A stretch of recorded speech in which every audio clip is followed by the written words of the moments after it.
Fala, meus queridos, minha terceira série, o futuro da nação. Meus vestibulandos. Pessoal, vamos fazer uma revisão hoje do que nós vimos nesse semestre, tá? Dando uma ênfase grande em eletrodinâmica, porque, como eu disse para vocês, é o segundo assunto que mais cai no Enem na parte de física. O primeiro é a mecânica, né? Que é aquela parte total de cinemática, estudo das leis de Newton, e depois vem eletricidade, principalmente eletrodinâmica, junto com o quê? Com energia. Aí depois fala um pouquinho de ondas, na parte também de ótica, tá bom? Mas aí vai ser um assunto para uma próxima aula. Vamos lá. Então a eletrodinâmica é a parte da eletricidade que estuda as cargas em movimento. Nós temos algumas grandezas, que são grandezas elétricas importantíssimas, como por exemplo a corrente elétrica, que nós chamamos de intensidade de corrente, que é determinado pela letra I. Entendeu? Essa letra I de intensidade de corrente, ou simplesmente corrente elétrica, ela relaciona a quantidade de carga que passa em um determinado condutor em função do tempo. A unidade no sistema internacional é o coulomb por segundo. Coulomb de carga, certo? E segundo de tempo. Só que coulomb por segundo recebe um nome especial, que é o ampere, em homenagem a Marie Ampère. Correto? A primeira lei de Ohm. O que vinha a ser a primeira lei de Ohm? É aquela que nós brincamos muito, quem vê ri, ou simplesmente o Uri. Lembra disso? Vocês lembram. Olha só, George Ohm, através de muitos experimentos, relacionou a resistência de um determinado resistor. Não só um resistor. Ele também relacionou de uma forma geral a resistência de qualquer substância, né? Através da segunda lei. Mas a primeira lei dele, a primeira lei de Ohm, relaciona a resistência de um determinado material em função de outras duas grandezas elétricas, que vêm a ser a tensão, que também é chamada de voltagem, ou diferença de potencial, e também a corrente elétrica I. Então essa lei aí, que você tem que guardar no coração, chamar de meu amor, café na cama, porque é certa cair em todos os concursos. Se olhou no edital, viu física, eletrodinâmica, vai cair a primeira lei de Ohm, tá bom? Então ela, quem vê ri ou Uri. O que é isso? U, que também pode ser chamado de V, significa tensão, diferença de potencial, ou simplesmente voltagem. É até interessante falar voltagem, que você lembra da unidade, o volts. O que é isso? Quando você tem, por exemplo, um gerador químico, né? Pode ser uma pilha, pode ser uma bateria, de 1,5 volts, 12 volts, a tomadinha lá da sua casa, 110 volts, 220 volts. Isso é a diferença de potencial naqueles dois pontos, que é o fase neutro, se for corrente alternada, né? Ou tensão alternada, e positivo e negativo, se for tensão contínua. A resistência, representado por R, é aquela dificuldade que o corpo tem, que a substância tem, de uma forma geral, na passagem de corrente elétrica. Então, o condutor, ele é denominado o material com baixíssima resistência. E o isolante, como por exemplo a borracha, a porcelana, são materiais com alta resistência. Então, se eu tenho alta resistência, eu tenho baixa corrente elétrica. E se eu tenho uma resistência baixa, eu vou ter alta corrente elétrica, tá bom? Então essa primeira lei aí, que é a primeira lei de Ohm, U é igual a R vezes I, é uma das leis mais importantes da eletrodinâmica, tá bom? Isso quer dizer que a resistência ela é inversamente proporcional à corrente e diretamente proporcional à tensão aplicada, aquele U ali. Lembrando que esse U também pode ser chamado de V, de voltagem, beleza? Bom, com isso, nós definimos o resistor, que pode ser ômico ou não ômico, tá? Primeiro, o que é um resistor? Resistor é um dispositivo, é um elemento de circuito no qual ocorre o efeito Joule. O efeito Joule é um efeito da corrente. O que é isso? É quando a energia elétrica se transforma em energia térmica, em calor, tá? O nome disso é efeito Joule. É um efeito da corrente. Porém, onde que ocorre? No resistor. Então, na verdade, aquele local, né, o dispositivo onde ocorre o efeito Joule, é o resistor que tem uma determinada resistência. Essa resistência é dada em ohms. Aquela letrinha ômega que nós brincamos que parece uma ferradura, não é? Quem gosta também parece o ômega lá do Kratos, do God of War. Vocês lembram disso? O resistor ômico é aquele que tem a resistência constante. Reparem no gráfico que é uma reta ascendente, correto? Com um ângulo na base constante, quer dizer, um coeficiente angular constante. Então, eu posso botar qualquer valor de corrente ali que vai ter uma correspondência na mesma proporção para uma tensão, certo? O outro gráfico tem uma curva, também crescente, né? Mas é uma curva diferente do primeiro, que é uma reta. Esse resistor não tem uma resistência constante. Então, quer dizer que ela pode aumentar, ela pode diminuir, dependendo do que você quer no circuito. Por exemplo, aumentar a intensidade do som lá no aparelho, lá no carro. Pô, aumenta para mim a intensidade do som. Você vai diminuir a resistência dele e vai aumentar a corrente elétrica. Então, ali não é um resistor ômico, onde segue diretamente a primeira lei de Ohm. Quer dizer, tem resistência constante. Não. Ali é um resistor não ômico, onde a resistência é variável. Então, resumindo essa parte. Ômico, resistência constante, já sabe que o gráfico vai ser uma reta. Não ômico, a resistência pode variar. E com isso o gráfico não vai ser uma reta, vai ser uma curva, tá bom? Então tá bem definido nesse material aí para vocês. Vamos lá. E a segunda lei de Ohm? Nós vimos a primeira, que a resistência, né, do resistor, ela é igual a tensão sobre a corrente. Ou simplesmente U igual a R vezes I, a primeira lei de Ohm. E a segunda? A segunda lei de Ohm, ela consegue determinar a resistência não só do resistor, mas de qualquer elemento de circuito. Simplesmente um condutor, tá? Ou então um isolante, quanto que ele tem de resistência? Através do seu comprimento, L, que é diretamente proporcional, e inversamente proporcional à área, que é como se fosse a espessura, a grossura desse condutor. Então, se eu tenho um fio muito grosso, significa que, aumentando a área, diminui a resistência. Então, o fio grosso, ele permite maior passagem de corrente elétrica, né? Eu tenho menor resistência. Mas, Caio, que letrinha grega é aquela ali? Aquela letra grega é o Rho, que significa resistividade. Resistividade é uma característica do material que também é diretamente proporcional à sua resistência. Então, isso daí, numa determinada questão, ele vai mencionar, a não ser se ele pedir para calcular dando os outros parâmetros, tais como a área, o comprimento e a resistência, certo? Então, vamos lá. Se eu tenho, nesse exemplo aí, fios de mesmo material, vamos colocar os dois fios de cobre, por exemplo. O primeiro, tanto o primeiro quanto o segundo, tem o mesmo comprimento L, perceberam? Só que o segundo tem uma área maior. Ele é mais grosso, quer dizer, o dobro do primeiro. Legal. E nessa segunda figura, o primeiro tem resistência R, o segundo tem resistência 2R, mas por que isso? Reparem que o comprimento dele é o dobro. E o comprimento é diretamente proporcional à resistência. Tá vendo? Qual foi aquele macetinho que eu dei para vocês? Quando você vê o símbolo de divisão, né, aquele tracinho, você coloca ele maior. Tudo que tiver acima são grandezas diretamente proporcionais. E o que tiver na diagonal, inversamente proporcional. Diretamente, um aumenta, o outro aumenta. Inversamente, sim, um aumenta, o outro diminui. Tá bom? Então, essa segunda lei de Ohm, ela caracteriza a resistência de qualquer material.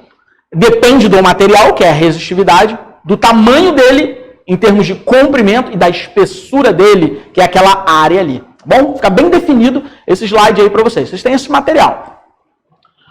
Resistor, dispositivo, só para relembrar, que consegue transformar a energia elétrica em energia térmica. É o local, o efeito Joule, um dos efeitos mais importantes da corrente, né? Tem outros também, tem o efeito fisiológico, aquele que tu fica lá tremendo, que é o choque.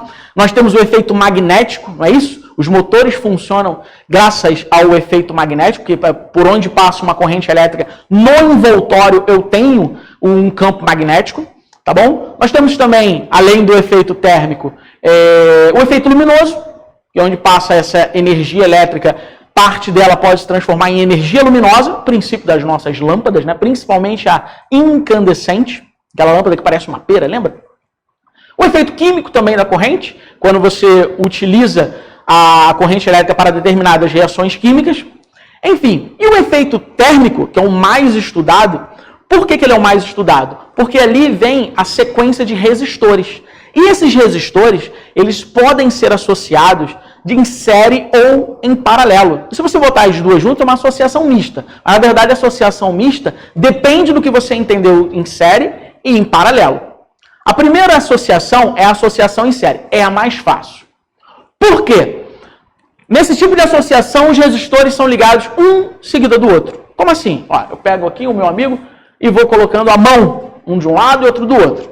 Então, ali é como se formasse uma corrente, um caminho, quer dizer, um único caminho. Então, nesse caso, os resistores, olha lá, o final de um está ligado diretamente no início do outro. Principal vantagem, eu tenho uma única corrente, eu não preciso me preocupar com outro caminho, como se fosse um atalho. Desvantagem, se esse resistor R2 queimar, os outros deixam de funcionar. Então, se eu tenho 3 lâmpadas, por exemplo, em série, e essa do meio, que eu simbolizei ali no slide por R2, né, fosse L2 de lâmpada, ela queimou, pum. O que aconteceu com as outras 2 lâmpadas? Ah, queimaram também. Não, tá errado falar queimaram. Elas se apagaram. Mas por que isso? Porque eu tenho um único caminho para a corrente. Então, se esse caminho foi interrompido, eu não vou ter mais corrente no sistema. Tá bom? Então, a resistência é equivalente desse sistema em série, é só você fazer uma soma. Mas caiu o conceito de resistência equivalente é o quê? Se eu tenho, sei lá, 30 resistores em série, se você somar a resistência de cada um, né, o final, quer dizer, o valor final, vai me dar a resistência de um único resistor. O nome dele é equivalente. É o que substitui todos do sistema. Então, a resistência equivalente é a resistência de um único elemento de circuito, no caso aqui, os resistores, que conseguem substituir todos do sistema. Como que eu faço em série? Tranquilo, hein? A resistência equivalente em série é só você fazer uma soma das resistências. Antes disso, o circuito em série, ele é chamado também de circuito divisor de tensão. Como assim? Reparem a figura. No primeiro resistor, eu tenho U1. O que é isso? Tensão 1. Pode ser chamado também de V1, tá? Onde eu tenho U, pode chamar de V, sem problema nenhum.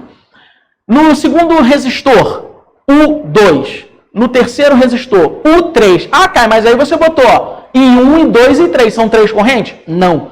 Eu só coloquei I1, I2 e I3 para poder chamar a atenção aqui embaixo como? Que I1 é igual a I2, que é igual a I3, que é igual a I. É uma única corrente. Beleza, então eu gravei. Circuito em série, mesma corrente, e o que divide é a tensão. Por isso que também é chamado circuito divisor de tensão. Entendeu? E como que eu faço para calcular a resistência equivalente? Tranquilo, é só fazer a soma. Então, a resistência equivalente de N resistores vai ser exatamente a soma das resistências de cada resistor. Então, naquele circuito, R1 mais R2 mais R3 vai dar um único resistor de resistência REC, que significa o quê? Resistência equivalente. Beleza? Matamos o circuito em série. Tem outro, Caio? Ah, associação em paralelo. Essa daí é a que tem na sua casa. Mas por quê? Porque se a lâmpada da sala queimar, a cozinha fica sem luz? A lâmpada da cozinha se apaga? Não, só se você colocar em série. O circuito residencial, ele tem que ser feito em paralelo. Por quê? Porque em paralelo eu tenho uma independência. Porque cada um está submetido, tá, à mesma tensão, porém com correntes diferentes. Então, nesse primeiro resistor, R1, passo uma corrente I1. No segundo resistor, passo uma corrente I2. No terceiro resistor, uma corrente I3. E se a lâmpada do meio, se o resistor do meio queimar? Não tem problema. O resistor 1 ou a lâmpada 1 continua funcionando? A lâmpada 3, a mesma coisa. Eles são independentes. Você utiliza isso num dispositivo na sua casa? Você tem 2, né? Tem o filtro de linha, que seria o ideal, porque tem um elemento de proteção do circuito ali, que é um fusível. tá? Um elemento de proteção do circuito. Mas você também usa o Benjamin. O que é o Benjamin? Quando você bota lá na tomada TV, aí liga também o videogame, liga também o aparelho de DVD, né? Aí ainda tem algum buraquinho? Tem, então eu vou botar meu celular para carregar. O que acontece ali? Todos aqueles dispositivos estão associados em paralelo. Porque se estivesse em série, se algum deles queimasse, os outros parariam de funcionar. Iriam parar de funcionar, certo? E o circuito em paralelo, ele vai me dar justamente o quê? A independência de cada um, porque eu tenho uma corrente para cada. Ah, Caio, mas eu já resolvi uma questão que a corrente do primeiro foi igual à do segundo. Ah, só tem um jeito disso acontecer. Já que a tensão vai ser a mesma, para ter a mesma corrente, somente se os elementos tiverem a mesma resistência. E como que eu sei isso? Por causa da primeira lei de Ohm. Por isso a importância daquela famosa URI, ou quem vê ri, da primeira lei de Ohm. Porque ela caracteriza o que é diretamente e inversamente proporcional nessas grandezas elétricas. Tá bom? Então vamos lá. Retornando aqui. Beleza, Caio. Vi que o ponto A e o ponto B desse circuito é comum para os 3 resistores. Isso faz com que eles estejam em paralelo. Pô, legal. Então, para estar em paralelo, eu tenho que ter 2 pontos em comum. Exatamente. Nesse ponto A, quando vem a corrente total, né, e atinge o ponto A, ela se divide em 3 partes. Não necessariamente iguais. São proporcionais. Aí, de novo, proporcionais a quem? A lei de Ohm. A primeira lei de Ohm. Aquela U igual a R vezes I. Tá bom? Então eu posso calcular U igual a R vezes I para a primeira, para a segunda, para a terceira, se fossem lâmpadas, por exemplo, né? Para os 3 elementos de circuito ali. Legal. Então eu posso dizer que em paralelo é um circuito divisor de corrente, assim como em série era um circuito divisor de tensão. Legal. Muito bem. Mais uma característica. Olha lá. A tensão de cada resistor vai ser igual. A da fonte. Então, quando você liga na tomada de 220 volts, 3 aparelhos na mesma tomada, em paralelo, esses 3 aparelhos vão consumir aquela tensão, né? Eles vão estar submetidos àquela tensão da tomada, 220 volts, tá bom? Isso aí é uma característica. Então, U, que é a tensão da fonte, quando eu digo fonte, pode ser uma tomada, pode ser uma pilha, pode ser uma bateria, um gerador, de uma forma geral, né? Aquele que fornece, através da tensão, a corrente elétrica para o circuito. Então, nesse caso aí, em paralelo, ó, o 1 é igual ao 2, que é igual ao 3.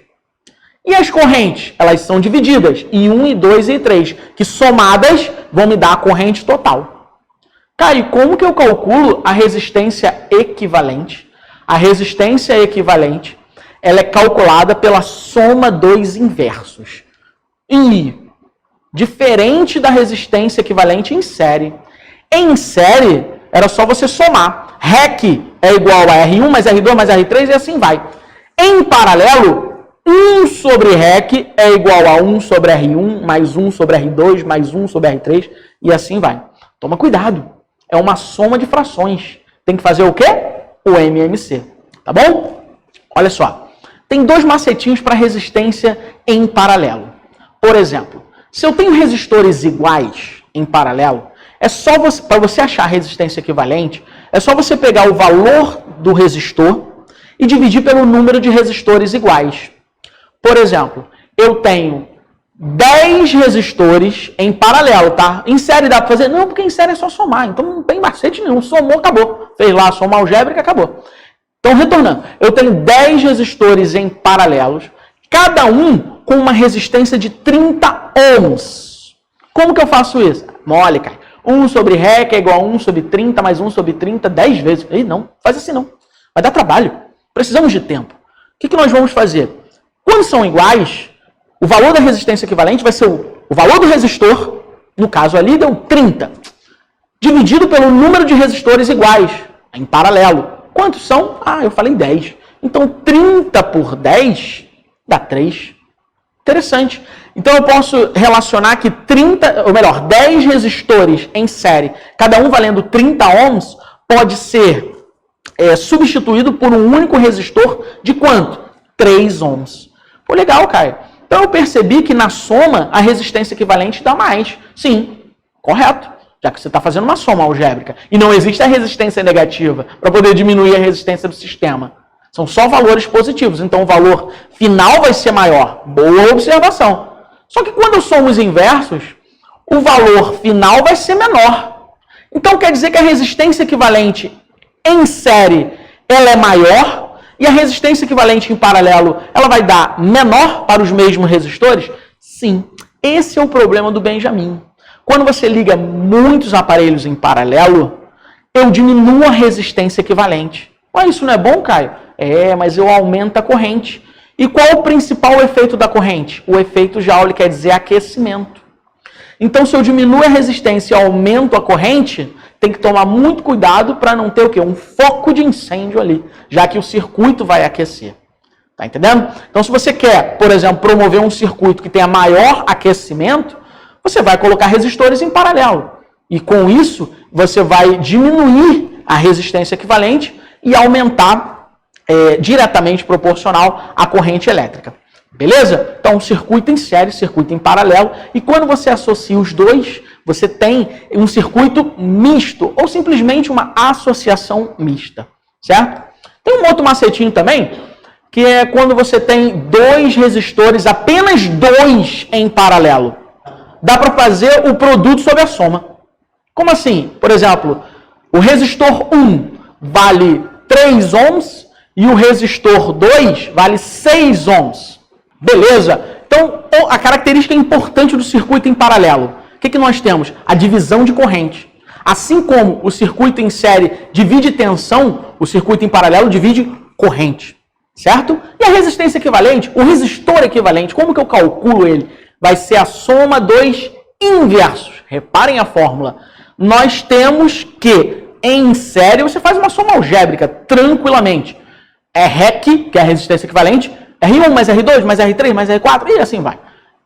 Não tem erro. Em paralelo, você tem que fazer a soma dos inversos. Quer dizer, o inverso da resistência equivalente é igual à soma dos inversos de cada resistor, da resistência de cada resistor.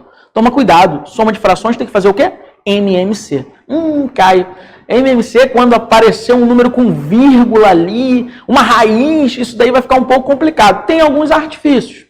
Por exemplo, com dois resistores, dá para usar esse macetinho. Faz o produto sobre a soma.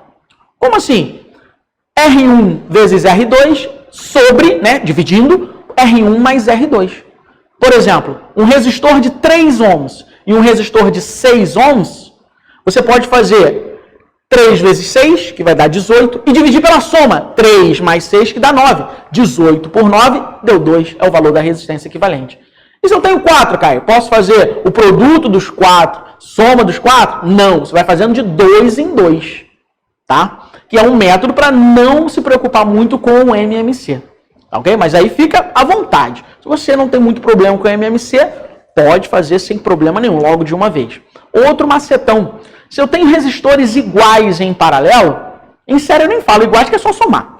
Mas em paralelo, você pega o valor da resistência, ou melhor, a resistência equivalente vai ser o valor do resistor dividido pelo número de resistores iguais. Por exemplo, 10 resistores em paralelo, cada um valendo 30 ohms, nós vamos pegar o 30, que é o valor dele, e dividir por 10, que vai dar 3, o valor da resistência equivalente. Tá bom? Então, o que nós vimos? Circuito em série, circuito em paralelo, que é, na verdade, a soma deles vai dar o circuito misto. Você não tem um tópico especial de circuito misto, entendeu? Você tem que entender o circuito em série e em paralelo.